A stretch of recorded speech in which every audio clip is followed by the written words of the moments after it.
great job with that film. I mean, here's a guy that worked 6 years on that thing. Thanks. Well, when I first read about this story, I figured Mike was still a private detective. So I checked with the state, and I got his address out in Oswego, and I called him up. And Mike was very emotional, and he said, "Call me back in 20 minutes. I'm driving right now."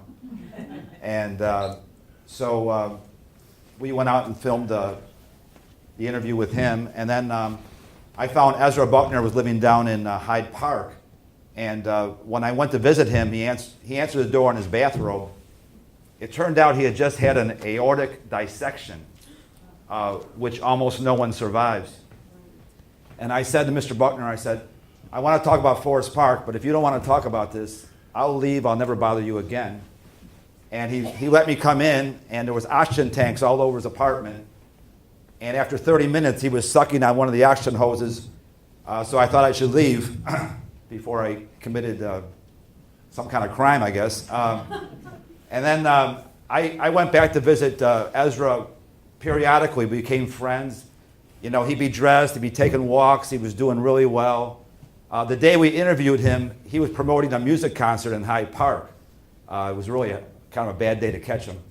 And then later on, he was down in Atlanta visiting his grandson, and I talked to him on the phone, and we were planning this reunion, and the next thing I know, I got a call from Shonda that he had passed away.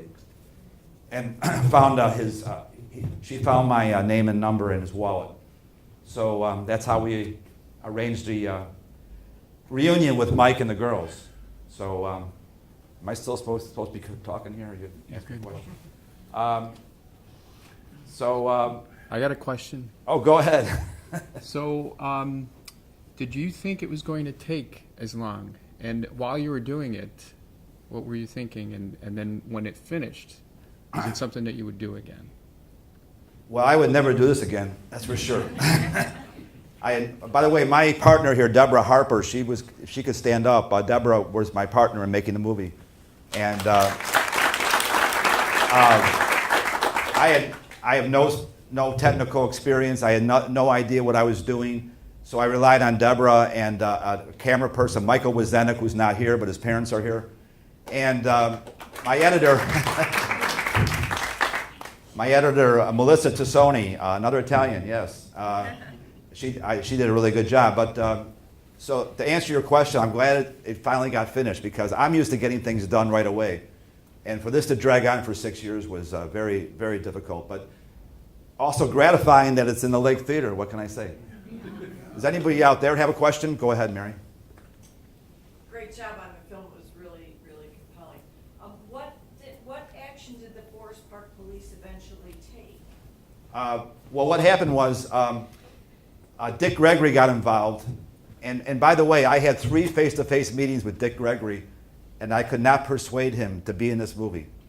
But it would have been great because he just passed away a few weeks ago and he has a great legacy. So anyway, he didn't get any satisfaction from the Forest Park Police, so he went to the FBI. And the FBI put some pressure on the Forest Park Police to station squad cars. So he was very instrumental in getting help for the Buckners. So any other questions?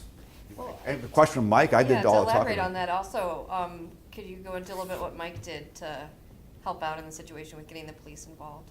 Oh, yes. Well, Mike kind of paid a price for his help. So the first night that Mike was guarding the house, the Forest Park Police came and arrested Mike for impersonating a police officer. But I actually didn't impersonate a police officer. I impersonated a Secret Service agent. Because the company my friend owned, this old guy, was Hargrave Secret Service. And when I showed him my ID, I covered the Hargrave and said I was a Secret Service agent, special agent. So they freaked a little bit. And I said Ezra Buckner was a postal inspector. The U.S. Marshals are going to be there, and you better leave. And that's what happened. By the way, what I did, Any copper could have done it, anybody could have done it, any guy could have done it. It's just that, I think in Forest Park at that time, they had forces at play that I still can't talk about now. John knows about it, what happened in the police station, but that's on for another time and a different Well, era. yeah, it was a different era. So Mike was handcuffed. He's put in the back of the squad car, and he was very frightened on the way to the station. Mike was a former Chicago police officer, and he said, well, you know, they used to take suspects. Well, I won't even go into that. Anyway, so they brought in, when he got to the police station, they brought in a guy with no neck, a mobster to intimidate Mike. And Mike was not intimidated by him. But anyway, this guy's name was Subby. And I didn't know if he existed or not. I mean, I believe Mike, but I didn't know who he was. So one day I walked into a Forest Park bar, and my brother Dan was sitting there. And I said, Dan, do you know a guy named Subby? And he goes, yeah, I used to drink with Subby.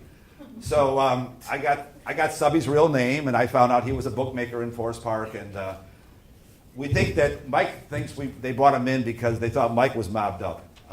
See, there was a guy in Melrose Park with the same last name as me. Then there was a funeral parlor on Roosevelt Road that was named Capetta. Both allegedly, I don't even know the people, but allegedly they're mobbed up. So at that time, this is a good history, at that time, when the coppers would pinch an outfit guy or someone that they think is, because I wasn't intimidated by the police, I said, I'm not afraid of you. He says, oh yeah, call Subby. So the other cop went and called this guy. And the point is, it did, you know, they say intimidation didn't work. It does work. Because after that, I told the cops, the police chief and this other guy, the media was calling, it was at 10 o'clock at night, 10 after 10. I says, look, you let me go, because I didn't know what was in store for me. I could have got a nice beating that night or worse. Right.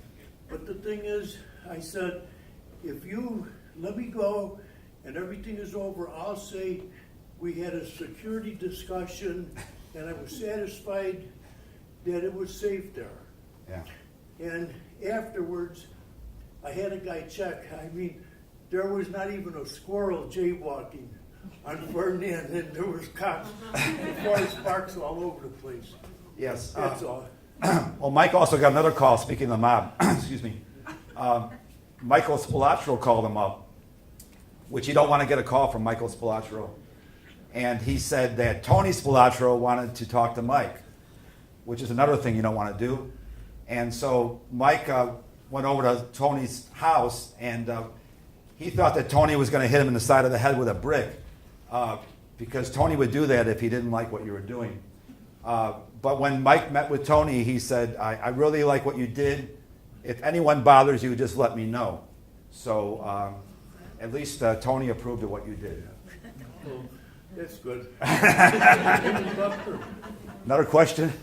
Were there any former Forest Park police officers around that you could interview from that time? Yes, Steve. I talked to a bunch of I talked to a bunch of retired Forest Park police officers who were very aware of this. They had a different perspective than this movie, I suppose, but they would not go in front of the camera. You know, I tried to get their side of the story. There's only one copper that really knows, and that's, I don't want to say. Don't say his name. I'm not going to say his name. But he was in the room at the time, and he's the one that went and got to the other guy. But I don't care about that. I mean, that's 40 years ago. All right. I saw another hand up somewhere. Yes, sir. Why did the Forest Park police officers help you defend the house? How did they help No. me? Why didn't they help you defend the house? Because at that time, there were forces, Tyler, that people were not supposed to like each other at that time. In other words, if Sounds a familiar. stranger moves in, you're supposed to dislike them and not like, it's not the way they teach you now. Things are different now. Anybody else? Right? Yeah. So did the police officers eventually defend the house? I heard a quote once that one was able to buy a boat with the overtime he had. Yes, that's a correct quote. Yes, they did station a squad car there, which actually angered a lot of people. They thought they were getting preferential treatment. And one of the officers, he charged overtime for sitting in Buckner's kitchen, and he did buy a boat, from what I heard. So, How long did Ezra end up living there? Ezra decided just for spite to stay another year, and then he sold to a Hispanic family and encouraged them to have as many relatives as possible to visit and move in. So that was Ezra's way of saying goodbye to Forest Park. So did he move because he just didn't feel welcome? Yeah, he didn't feel welcome there. Yes. Yeah, I noticed you used the Tribune. Did the Sun-Times or the Forest Park Review really cover this? Because I don't remember this at all. And I was. No, we barely covered it at all. It was actually in the New York Times, though. There was a Pulitzer Prize-winning writer wrote about it. He was a friend of Mike's. Remember his name? He is now, yeah. Ira Burko. Ira Burko was a. We couldn't get him in the movie either. Let's see. And also was on the national news. Dan Rather supposedly spoke about it, which I couldn't find the footage. Yes, back there. So if they were the first black homeowners in Forest Park, how long was it before there were other black homeowners in Forest Park? I don't know the answer to that question. I really have no idea. I mean, right? Forest Park's about half and half now. It wasn't like so very long, but they were, it was integrated anyway. As far as I always remembered, Forest Park in Maywood, they always had, this was a different, I don't know what happened on this particular case, but it shouldn't have.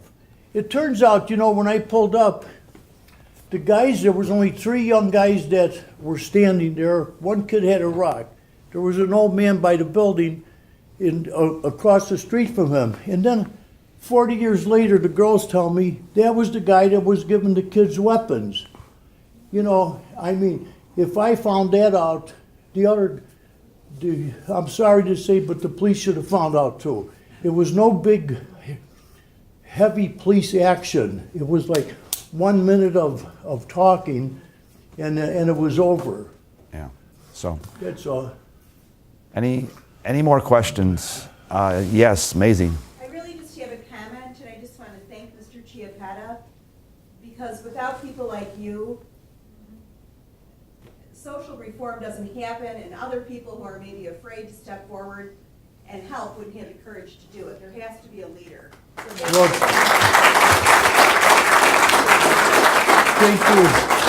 Thank you, but there's a lot of guys like me, black guys, white guys. It's just that no one has the opportunity. I had the opportunity because I was right there, and I had the tools. I knew how to do it. That was my business. I knew how to abba-dabba guy, and that's what it was. All right. I'd like to follow that up and say, I appreciate your humility, but I don't think that's true. I think that we all have opportunities, depending on where we are all the time, and sometimes we step up, sometimes we don't, but only one person stepped up for the Buckners, and that was you. So, Yeah. thank you. There has to be a leader. Thank you very much. I appreciate it. How about if we got this? Hey, Tyler, one more? One more, yeah. Why did it change from back then to